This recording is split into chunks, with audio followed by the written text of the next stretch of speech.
Assalamu alaikum. Survivez à mon instruction, vous deviendrez une arme, vous deviendrez un prêtre de la mort, implorant la guerre. A new world order. You can't handle the truth! Mes amis, au secours!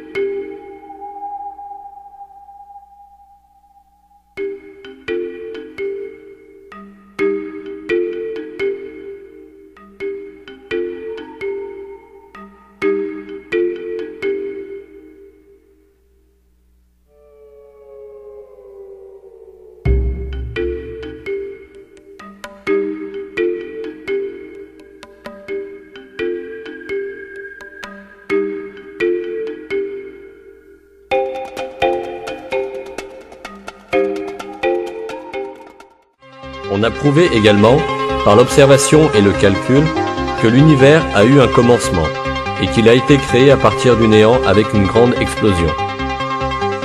Cette grande explosion, qui marquait le commencement de l'univers, fut appelée le Big Bang, et la théorie prit également ce nom. La théorie du Big Bang montrait qu'au commencement, tous les objets de l'univers formaient un seul élément, puis qu'ils ont été séparés. Cela voulait dire que toute la matière avait été créée dans une grande explosion à partir d'un point unique, et avait pris la forme de l'univers actuel en étant séparée. Le Big Bang a eu lieu avec l'explosion du point qui contenait toute la matière et toute l'énergie de l'univers, puis sa dispersion dans l'espace dans toutes les directions à une vitesse terrifiante.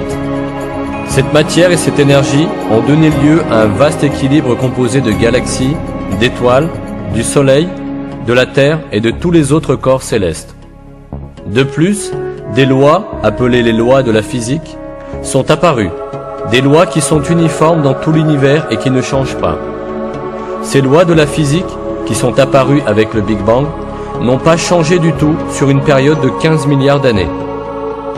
Plus encore, ces lois sont fondées sur des calculs si précis que même une variation d'1 millimètre par rapport à leurs valeurs actuelles mènerait à la destruction de toute la structure et la configuration de l'univers.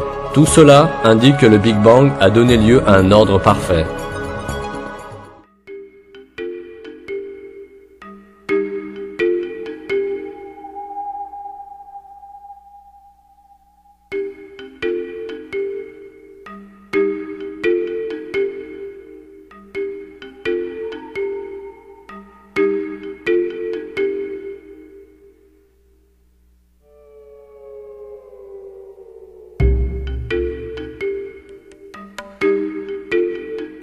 Le professeur Stephen Hawking, illustre physicien, déclare dans son livre « Une brève histoire du temps » si le taux d'expansion, une seconde après le Big Bang, avait été inférieur ne serait-ce que d'un 100 milliards de millionième, l'univers se serait effondré à nouveau bien avant d'atteindre sa taille actuelle.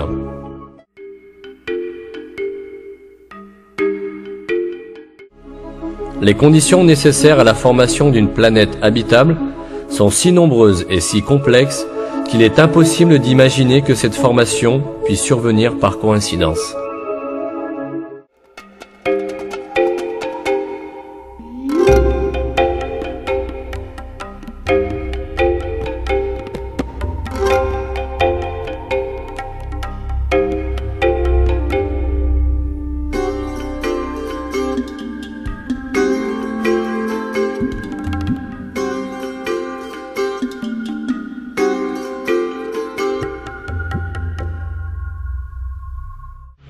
De nombreux scientifiques, qui ne se conditionnent pas aveuglément à être athées, ont reconnu le rôle d'un créateur tout-puissant dans la création de l'univers.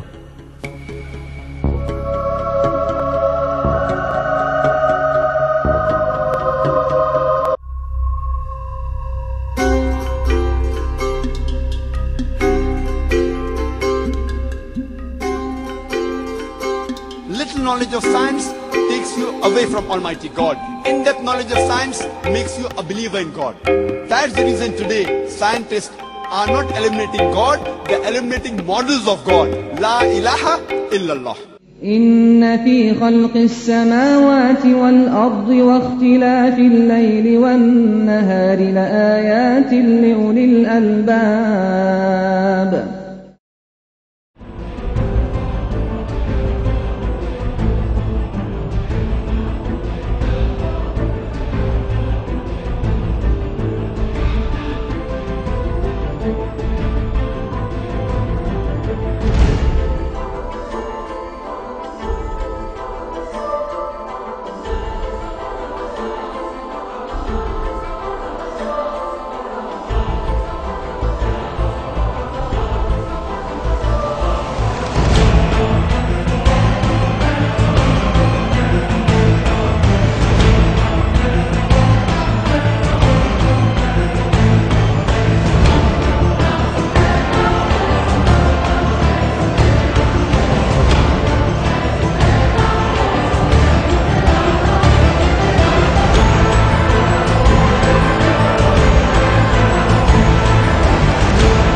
Cet objet est un compas à pointe sèche.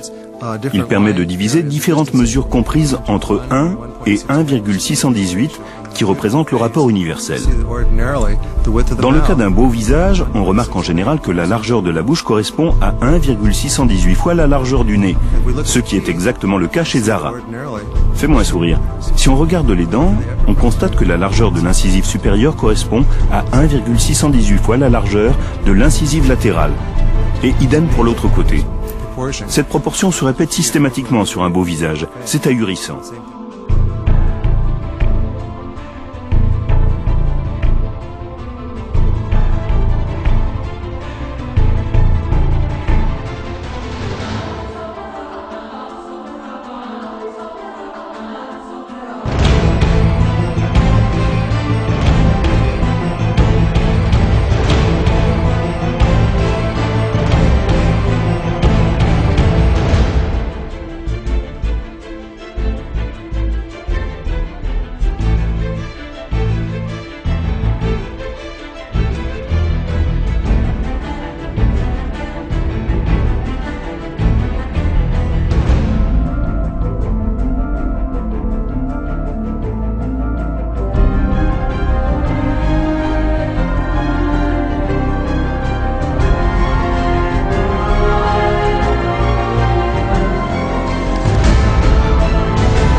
يا أيها الإنسان ما غرك بربك الكريم الذي خلقك فسواك فعدلك في أي صورة ما شاء ركبك قد جعل الله لكل شيء قدرا وكل شيء عنده بمقدار.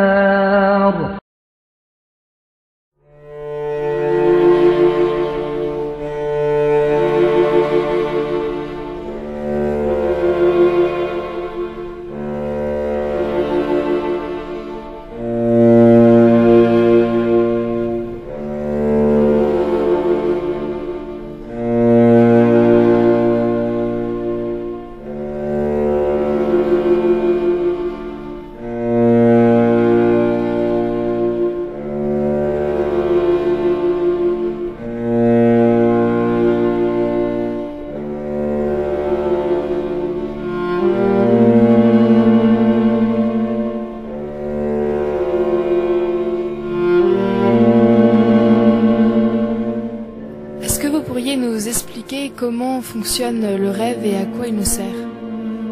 À quoi il nous sert? Franchement, aujourd'hui, c'est très difficile de répondre, même si des centaines d'études sont faites.